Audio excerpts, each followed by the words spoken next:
এখানে যে কয়েকটা গাছ দেখতে পাচ্ছেন সবগুলোতেই লাল সুতো বেঁধে রাখছে গাছের গোড়া থেকে একেবারে উপর পর্যন্ত। আমি যদি আপনাদেরকে দেখাই, পাশে যে আগাছা পড়ে আছে সেগুলো তো লাল সুতো বেঁধে রাখছে। আপনারা তো বুঝে গেছেন কারা এ ধরনের সুতো বাঁধে।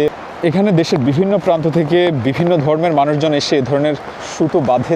এপাশেও আরও বেশ কয়েকটা গাছ আছে, ওই যে আমার পেছনে আমি যদি আপনাদেরকে দেখাই, এবং আশেপাশে আরও গাছ আছে। এই যে দেখতে পাচ্ছেন এই একটা গাছ পুরো সুতো বেঁধে রাখছে।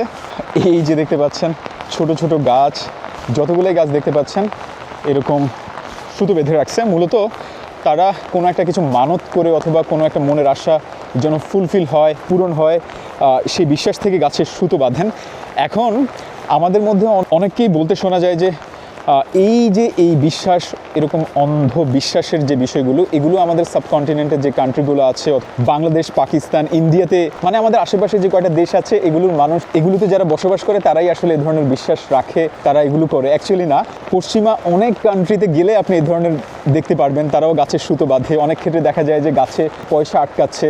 মূলত পৃথিবীর বিভিন্ন দেশে এ ধরনের অন্ধবিশ্বাস নিয়ে বেঁচে থাকা অনেক ধরনের মানুষজন আছে, অনেক ধর্মের মানুষজন আছে, শুধু বাংলাদেশে না।